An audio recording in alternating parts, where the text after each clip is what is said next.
आज हम एक ऐसे ज्ञान के महासागर में गोता लगाने जा रहे हैं जिसकी गहराई को आज भी मापा जा रहा है, और वो है वैदिक वाङ्मय। ये सिर्फ कुछ पुरानी किताबें नहीं हैं, बल्कि एक जीती जागती परंपरा है। तो चलिए आज इसकी इस बेहद जटिल और खूबसूरत संरचना को परत दर परत खोलकर समझते हैं। तो सबसे पहला और सबसे बुनियादी सवाल जो मन में उठता है, आखिर ये वेद है क्या? क्या ये कोई एक अकेली पवित्र किताब है जैसा बहुत लोग सोचते हैं, या फिर ये उससे कहीं ज्यादा विशाल, कहीं ज्यादा गहरा है? यही सवाल हमारी आज की इस पड़ताल की नींव है। देखिए, इसका जवाब तो इसके नाम में ही छिपा हुआ है।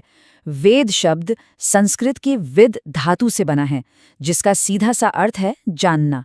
तो वेद का शाब्दिक अर्थ ही ज्ञान हुआ। ये कोई एक किताब नहीं, बल्कि ज्ञान का वो सनातन प्रवाह है जिसे प्राचीन ऋषियों ने अपने गहरे चिंतन में अनुभव किया। अब इस विशाल ज्ञान प्रवाह को अगर समझना है तो हमें इसके 4 मूल स्तंभों को देखना होगा। इन्हें ही 4 वेद संहिताएं कहा जाता है।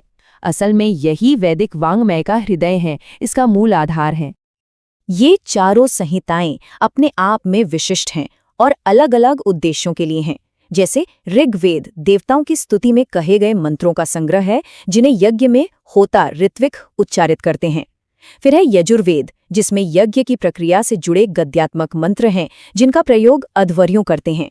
सामवेद में उन्हीं मंत्रों को एक संगीतमय रूप दिया गया है, जिसे उद्गाता गाते हैं।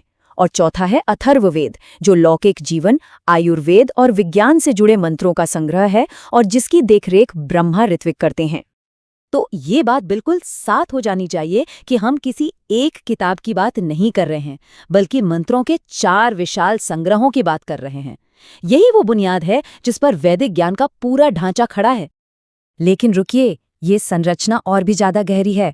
हर वेद सिर्फ मंत्र संहिता तक ही सीमित नहीं है, नहीं, बल्कि उसमें ज्ञान की कई और परतें हैं जो संहिता से शुरू होकर उपनिषद तक जाती हैं। प्रत्येक वेद की अपनी एक पूरी संरचना है, जिसके 4 भाग हैं। सबसे पहले है संहिता, यानी मूल मंत्रों का संग्रह। इसके बाद आते हैं ब्राह्मण ग्रंथ, जो उन मंत्रों के कर्मकांड और यज्ञ से जुड़े अर्थों की व्याख्या करते हैं। तीसरी परत है आरण्यक, जिनमें यज्ञ और कर्मकांड के पीछे छिपे दार्शनिक रहस्यों पर चिंतन किया गया है। और अंत में आते हैं उपनिषद, जिन्हें वेदांत यानी वेद का अंत या सार भी कहते हैं। ये वो शिखर है जहां ज्ञान कर्मकांड से ऊपर उठकर ब्रह्म और आत्मा की एकता जैसे गहन विषयों पर केंद्रित हो जाता है। तो ये पूरी संरचना एक सीढ़ी की तरह है, जो कर्मकांड की व्यावहारिक जमीन से शुरू होती है और परम सत्य के दार्शनिक आकाश तक ले जाती है। बाहरी क्रिया और आंतरिक ज्ञान दोनों को एक साथ साधने का ये एक अद्भुत मार्ग है। अच्छा, अब सवाल ये उठता है कि इतने गहन और विशाल ज्ञान को उसके शुद्ध रूप में समझा कैसे जाए। इसके लिए वैदिक परंपरा ने हमें ज्ञान की कुछ खास चाबियां दी हैं, जिन्हें वेदांग कहते हैं। जरा सोचिए, हजारों हजार सालों से ये इतना विशाल और जटिल ज्ञान बिना किसी बड़ी गलती के कैसे संरक्षित रहा। कैसे इसका हर उच्चारण, हर अर्थ, हर अनुष्ठान का समय, सब कुछ इतना सटीक रहा। तो इसका जवाब है वेदांग, यानी वेद के 6 अंग। ये 6 शास्त्र दरअसल वो उपकरण हैं, वो टूल्स हैं, जिनके बिना वेदों का सही ज्ञान असंभव है। ये 6 अंग हैं: शिक्षा, जो मंत्रों के शुद्ध उच्चारण का विज्ञान है; कल्प, जो यज्ञ और दूसरे कर्मकांडों की पूरी प्रक्रिया बताता है; व्याकरण, जो शब्दों की बनावट और उनके सही प्रयोग का विश्लेषण करता है; निरुक्त, जो वैदिक शब्दों की व्युत्पत्ति और उनके गूढ़ अर्थों को खोलता है; छंद, जो मंत्रों की काव्यात्मक लय और मीटर का ज्ञान देता है; और ज्योतिष, जो यज्ञ और अनुष्ठानों के लिए सही समय और मुहूर्त की गणना करता है। इस रिश्ते को पाणिनीय शिक्षा का एक प्रसिद्ध श्लोक बहुत ही खूबसूरती से समझाता है। वो कहता है, छंद वेद के पैर हैं, कल्प हाथ हैं, ज्योतिष आंखें हैं, निरुक्त कान हैं, शिक्षा नाक है और व्याकरण मुख है। यानी वेदांग कोई अलग से शास्त्र नहीं, बल्कि स्वयं वेद पुरुष के ही अभिन्न अंग हैं। अब हम इस वाङ्मय के सबसे हैरान कर देने वाले पहलू पर आते हैं, और वो है इसकी प्राचीनता, इसकी उम्र। ये हमें समय के एक ऐसे महासागर में ले जाता है जिसकी गहराई का अंदाजा लगाना भी, सच कहूं तो, बहुत मुश्किल है। देखिए, वेदों की उत्पत्ति को लेकर 2 प्रमुख विचार हैं। एक है पारंपरिक भारतीय मान्यता जो इन्हें अपौरुषेय मानती है, यानी ये किसी इंसान की रचना नहीं है, ये तो शाश्वत और अनादि ज्ञान है। दूसरी तरफ आधुनिक विद्वानों का मानना है कि ये ऋषि प्रणीत हैं, मतलब इन्हें प्राचीन ऋषियों ने एक बहुत लंबे समय के दौरान रचा है। विद्वानों के अनुमानों में भी जमीन आसमान का फर्क है।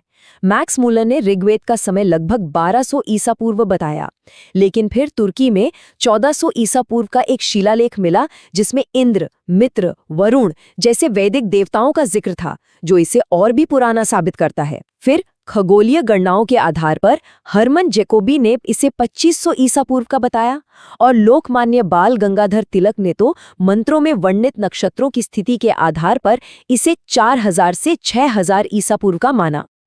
तो भले ही इनकी सही तारीख पर आज भी बहस जारी है, एक बात पर पूरी दुनिया के विद्वान एकमत हैं। वेद मानव जाति के सबसे प्राचीन उपलब्ध ग्रंथों में से एक है, इसमें कोई दो राय नहीं है।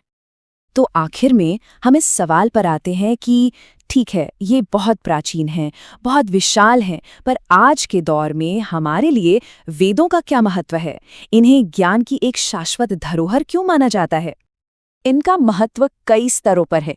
जैसा कि मनुस्मृति कहती है, वेदो खलो धर्ममूलम, यानी वेद ही धर्म का मूल स्रोत हैं। ये सिर्फ अध्यात्म नहीं, बल्कि प्राचीन ज्ञान विज्ञान के भी भंडार हैं।